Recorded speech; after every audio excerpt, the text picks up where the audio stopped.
In business news tonight, the Hindu newspaper reports that India is persuading Sri Lanka to allocate oil exploration blocks in the Northern Sea as it considers the location too strategically important to allow companies from other nations to base themselves in the area.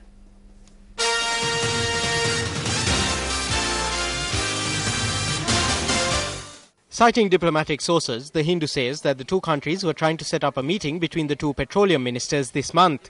These sources had stated that if progress is made at this meeting, then the two ministers could meet again in October. At present, an Indian corporation has established that there is oil in one of the blocks provided to it in the Mannar Basin. The Hindu report states that India plans to step up its efforts in view of the international interest in the area after the war ended. Russian, Vietnamese and Malaysian companies have held meetings on the subject with senior Sri Lankan officials, while China has also expressed its desire to get involved. The Hindu reports that the Indian government is especially attentive towards Chinese interest after the Chinese took up the expansion for the Hambantota port, an opportunity that India had passed up. It is believed that oil can be found in 12 blocks within Sri Lankan waters.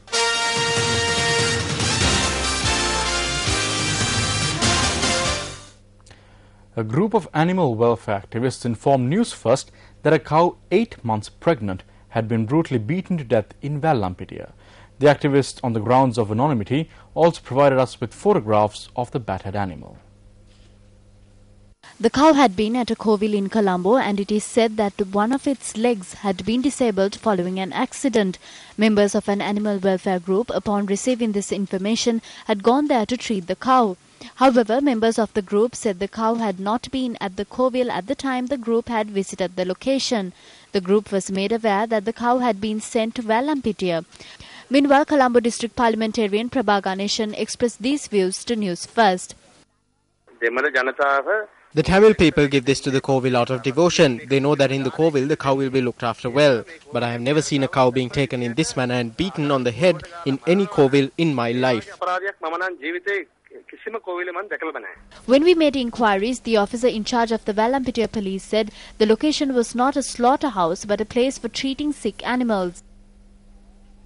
An incident was reported today regarding a body that was not properly prepared for burial. The body was issued from a recognized state hospital in Colombo.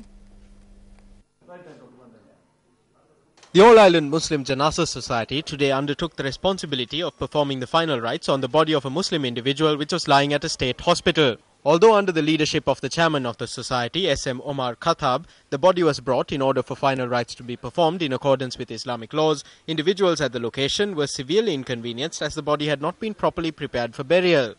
The body, which had been opened up for the post-mortem examination, had not been sewn up. The man who came to bathe the body prior to the burial saw that it had not been sewn. This cannot happen. When they cut it open, the doctors should know to close it up then and there. The blame cannot be placed on the labourers. We made inquiries from the Colombo Judicial Medical Officer, Dr. Ananda Samarasekara, in this regard, and he said that his institution did not conduct a post-mortem examination on the individual in question. He added that the body had not been issued from his institution. We also made inquiries from the mortuary at the Colombo National Hospital. A spokesperson said that although the body had been released from the morgue, they had not carried out the post-mortem examination. The final rites were performed at the Kuppiyawatha Muslim Cemetery in accordance with Islamic laws.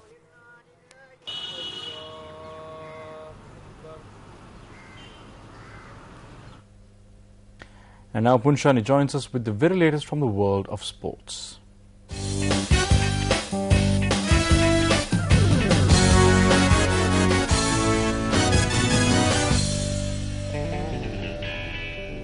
Good evening and welcome to Sports First.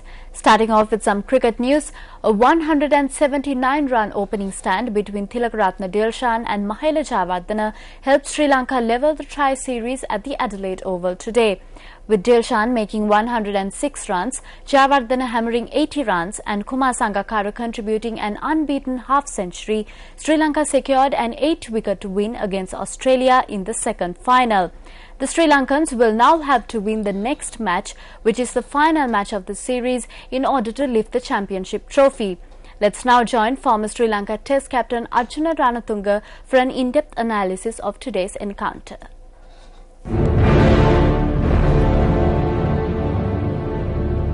It was a very crucial game for the Sri Lankan team. After losing the first finals, they needed to win this second one to be in the competition.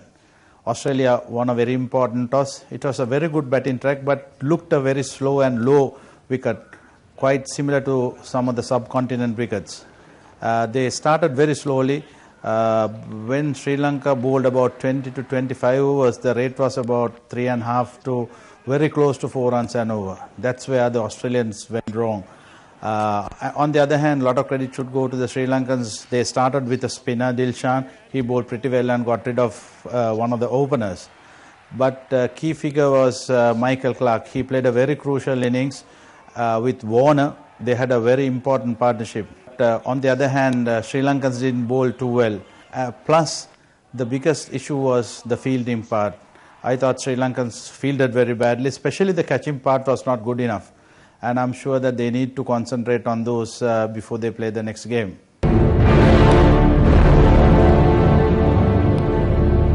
When Sri Lankan started, they needed a very good opening stand with a better run rate. And that's what exactly Mahela Jayawardene and Tilakaratne Dilshan did. They played very sensibly. On the other hand, when Australia bowled, they bowled very badly. They gave a lot of width to Dilshan and Mahela Jayawardene.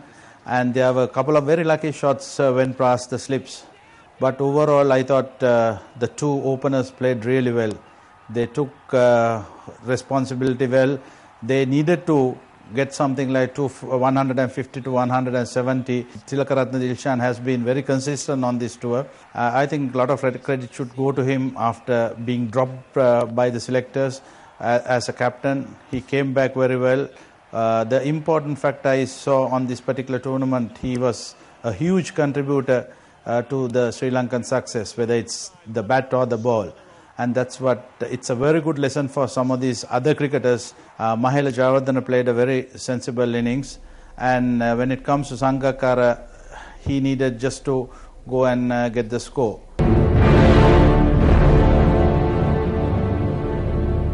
Sri Lanka captain Mahela Jayawardene has been fined 10% of his match fee after pleading guilty to a Level 1 breach of the International Cricket Council Code of Conduct during his side's ODI against Australia today. Mahela Jayawardene was found to have breached Article 2.1.3 of the code, which relates to showing dissent at an umpire's decision during an international match. After Sri Lanka's 8-wicket victory, Jayawardene admitted the offence and accepted the proposed sanctions offered to him by Chris Broad of the elite panel of ICC match referees. As such, there was no need for a formal hearing. Explaining his decision, Broad said the actions of Mahela Jayawardene were unacceptable, as the ICC code clearly states that whatever may be the situation, a cricketer has to always respect and accept an umpire's decision. Broad also said that it is understandable that Jayawardene felt disappointed after Parvez Maharoof's delivery, which had been dispatched a boundary, was also declared as a no ball for a full toss above the waist height. It could be the height on that occasion.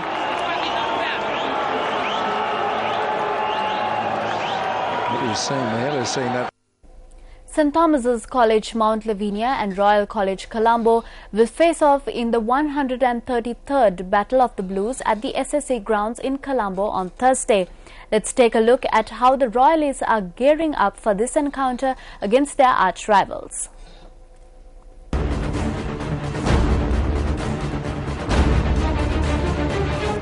Royal College Colombo will be led by Imal Lianage for the 133rd Battle of the Blues against St. Thomas's College Mount Lavinia. Devin Padmanathan is the vice-captain of the team. The Royalists have won 19 matches this season with an outstanding win against Isipatana College Colombo. Royal College has suffered defeat in 3 matches. The Thomian side is a good side, but I think our side is better balanced. Therefore, we have an advantage. We can do it. Imal Lianage is also the batsman to have amassed the highest number of runs for the team this season with 790 runs to his name. Vice-captain Devin Padmanathan, who has bagged 53 wickets, is the highest wicket taker for Royal College. The Royalists operate under the watchful eyes of coach Neil Rajapaksa. We have a balanced team this year. The boys have a good mentality. Rohana Kangamage and Isuru Gunatilaka are the opening batsmen of the team. The Royal College team is made up of 6 batsmen, 1 all-rounder, 2 spinners and 3 pace bowlers. The lads from Reed Avenue have won the Battle of the Blues 33 times.